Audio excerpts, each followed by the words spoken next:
খুবটাং বন্ধুসকল, আজি বসন্তৰ প্ৰাক্ষণত আৰু শেষৰ সময়ত এই বিয়লি বেলাত মই এটা ভিডিঅ' বনাবলৈ লৈছোঁ। ভাবিলোঁ এই সম্পৰ্কটোৰ এটা ভিডিঅ' বনাওঁ আৰু ভিডিঅ'টো আপোনালোকৰ মাজলৈ শ্বেয়াৰ কৰি দিওঁ। নাজানো আপোনালোকে কেনে পায়, আশা কৰিছোঁ আপোনালোকেও ভাল পাব। মই যিখিনি কথা মোৰ মনত পাকঘূৰণি খাই আছে সেই কথাখিনিকে ভিডিঅ' আকাৰে আপোনালোকৰ মাজলৈ আগবঢ়াই দিবলৈ লৈছোঁ আৰু এই কথাখিনি শ্বেয়াৰ কৰিবলৈ লৈ এতিয়া মই আৰম্ভণি কৰিবলৈ লৈছোঁ।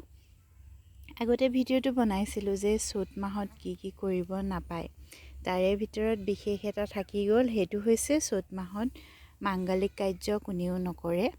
আৰু মাংগলিক কাৰ্য কিয় নকৰে, ধৰক সকাম যিটো ঘৰুৱা নাম মৃতকৰ সৎকাৰত যিটো কৰা হয় সেইটো সকাম নহয়, আৰু যিটো পুষ্পিতা হোৱা বিয়া সেইটোতো কম্পালচৰি কৰিবই লাগিব। আৰু কোনোবাই যদি নোকোৱাকৈ যিটো আমাৰ সমাজত কয় পলাই যোৱা বুলি, সেইটো কাম কৰে তেতিয়া সেইটো বেলেগ কথা। কিন্তু জেনেৰেলি আমাৰ সমাজত চ'ত মাহত বিয়া বাৰু নকৰায় আৰু যিকোনো শুভ কাম নকৰে, আৰম্ভণি নকৰে বুলি কয়। এই সম্পৰ্কে যেতিয়া মই দেউতাক সুধিছিলোঁ বা ডাঙৰসকলক সুধিছিলোঁ, তেতিয়া তেওঁলোকে জাষ্ট এটাই কথা কৈছিলে যে চ'ত মাহটো বছৰৰ শেষৰ মাহ, এইখিনি কাম কৰা নহয়। কিন্তু ভাবিলোঁ চ'ত মাহ বছৰৰ শেষৰ মাহ হ'ল বুলি এইখিনি কাম নকৰিবনে? কিন্তু ৰাষ্ট্ৰীয় দিনপঞ্জীৰ মতে চ'ত মাহটো বছৰৰ আৰম্ভণি মাহ আৰু বসন্ত ঋতুৰ আৰম্ভণি মাহ। এই মাহতে গছলতিকাই যিটো ফাগুনৰ গছলতিকা শুকান বিৰিখত, তাত চ'ত মাহৰ শেষৰ যি বৰদৈচিলা আহে, সেই বৰদৈচিলাৰ পিছতে কুঁহিপাত ওলায়, কুলিয়ে মাতে। আৰু ইয়াৰ উপৰিও আমে মলিওৱা বা কঁঠালৰ মুচিখিনি বা ফল ফুলৰ যিটো পৰাগ সংযোগ কাৰ্য হয়, বৰদৈচিলাজনীয়ে যিটো সাধন কৰে সেইসমূহ হয়। তেনেক্ষণত চ'ত মাহটো বছৰৰ শেষৰ মাহ বা চ'ত মাহটো সাধাৰণতে নকৰে, শুকান মাহ ইত্যাদি ৰিজনত যে কিবা ভাল কাম এটা নকৰিব তেনেতো মনে নধৰিলে, কিন্তু আগৰ পৰা নকৰে। ইয়াৰ পিছত যদি শাস্ত্ৰৰ মতে বা অন্য কিবা মতে বেলেগ কোনো কাৰণ লুকাই আছে সেই সম্পৰ্কে মই নাজানো, কিন্তু কেইটামান কথা মই ভাবি পেলাই ক'লোঁ হয় দিয়ক, এইকেইটাই হ'ব নেকি? তেখেতলোকক সুধিলত সভ্যৰিটো তেখেতলোকে দিলে। ভাবিছোঁ চ'ত মাহত কোনেও নকৰে এনেকুৱা অনুষ্ঠান, যিখিনি ধৰক বিয়া সবাহ অন্যান্য দিশৰ যিখিনি সকাম নিকাম, এইখিনি বা নতুন কিবা আলোচনা বিষয়ত নতুন পঞ্জিকা ওলালে কৰিম, বা বহাগত চোৱাম তেনেকুৱা ধৰণৰ কথা এটা কয়, বা বহাগলৈ পিছুৱাই থৈছোঁ বহাগতে পাতিম, এই সম্পৰ্কে এইখিনি কথা কয়। আহকচোন এতিয়া মই ভাবি পোৱাখিনি কথা কওঁ, কিয়নো চ'ত মাহত নকৰে।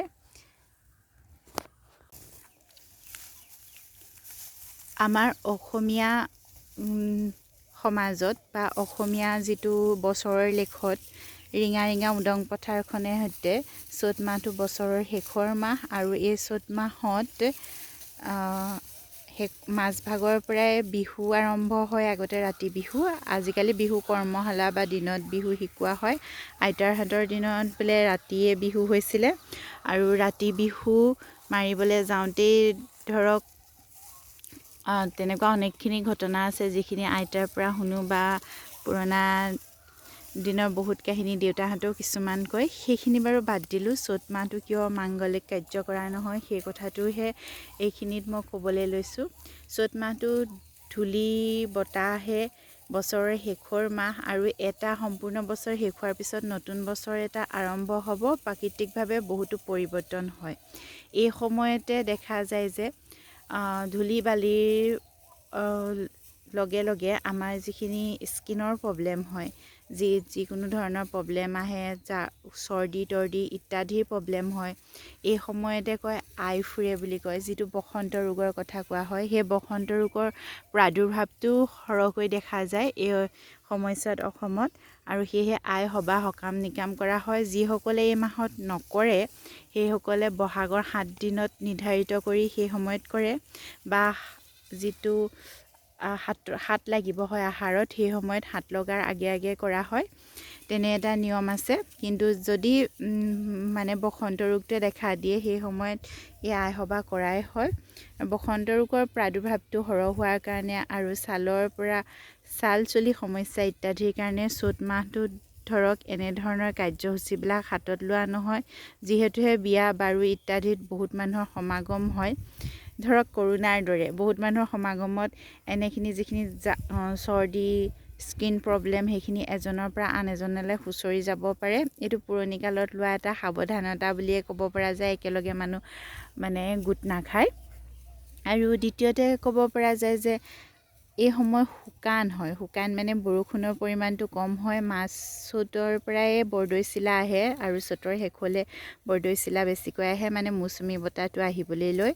আৰু তাৰ ফলত যিটো বৰষুণ হয়, তেতিয়াই গছ লতিকাই প্ৰাণ পায়। আৰু এই সময়ত পানী, যিটো আগৰ দিনত পানী ধৰক ৰিজাৰ্ভেশ্যনৰ বিশেষ সুবিধা নাছিলে, পুখুৰী আছিলে, নাদ আছিলে ইত্যাদিত পানী কমি যায়। হয়তো মাংগলিক কাৰ্যসূচীত পানী লাগিবই। গছ লতিকাৰ ফল ফুল পাত এইসমূহো আমাৰ প্ৰয়োজন, যিসমূহ সহজতে উপলব্ধ নহয়। এতিয়া চাবচোন কলগছৰ পাত এখিলা, যিটো আমাৰ উৎসৱ পাৰ্বণৰ বা পূজা পাতলৰ বাবে বহুত প্ৰয়োজন, সেই কলগছৰ পাতবিলাকে ফাগুনৰ বতাহেতো ফালিয়ে থৈ চিৰিলি চিৰিলিকৈ, তাৰ ওপৰিঞ্চি তাত ধূলি বালিৰ প্ৰলেপ এটা থাকেই, যিটো খাদ্য খোৱাৰ বাবে অনুপযুক্ত। সেয়েহে ভাবিছোঁ পুৰণি কালত সেইবাবেও চাগে এনেধৰণৰ কাৰ্যসূচী হাতত লোৱা নহয়। এইখিনি দেখাই আপোনালোকৰ মাজত ভিডিঅ' কৰিছোঁ। এইখিনিয়ে হৈছে উলুখেৰ।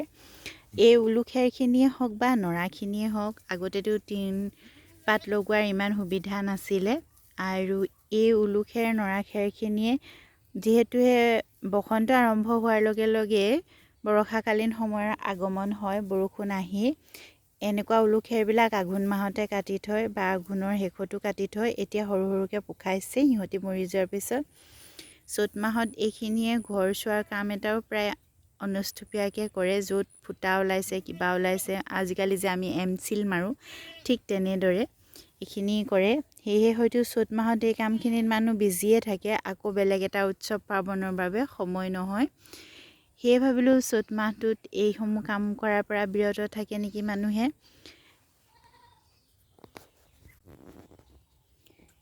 অসমীয়া গাঁৱলীয়া মানুহখিনিয়ে কৃষিৰ ওপৰতে নিজৰ জীৱিকাটো এৰি দিয়ে, মানে কৃষিৰ পৰা উপাৰ্জন কৰা আয়ে ঘৰখন চলে। কৃষিটোৱে প্ৰধান, যিহেতুহে উপাৰ্জনৰ উৎস।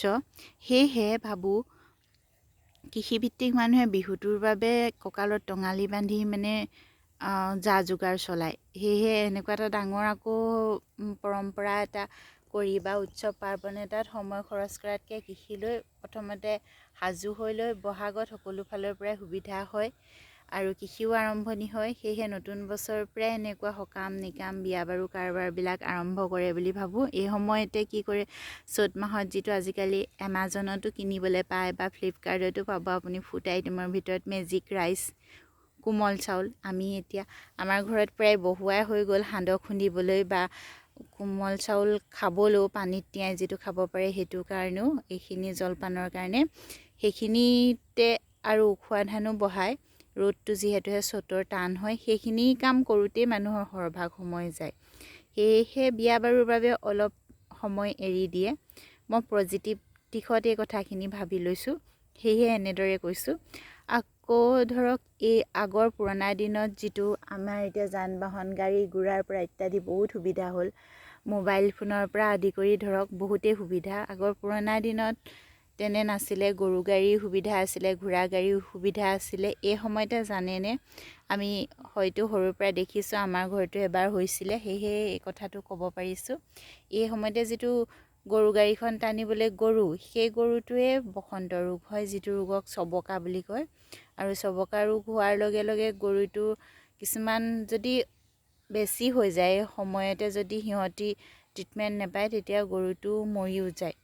সেয়েহে হয়তো ইটো গৰুৰ পৰা সিটো গৰুলৈ এইটো খুচৰা বেমাৰ। সেয়েহে হয়তো এখন ঠাইৰ পৰা আন এখন ঠাইলৈ অহা যোৱা কৰি বিয়া বাৰু কৰাত জীৱ জন্তুসমূহৰো মাজত যিটো ৰোগৰ প্ৰাদুৰ্ভাৱ দেখা যায়, সেইটো সংক্ৰমণ নহ'বৰ বাবে এই মাহটোত ৰৈ দিয়ে মানুহে এনেধৰণৰ মাংগলিক কাৰ্য কৰাৰ ক্ষেত্ৰত। এইটোকে ভাবিছোঁ। বাৰু যি কি নহওক, ইয়াৰ অন্য কোনো কাৰণো থাকিব পাৰে চ'ত মাহত কিয় নকৰে। অসমীয়া মানুহে সততেই কয় চ'ত মাহ বছৰৰ শেষৰ মাহ, শুকান মাহ। চ'ত মাহত বিয়া বাৰু বা মাংগলিক কাৰ্য কৰিব নাপায়।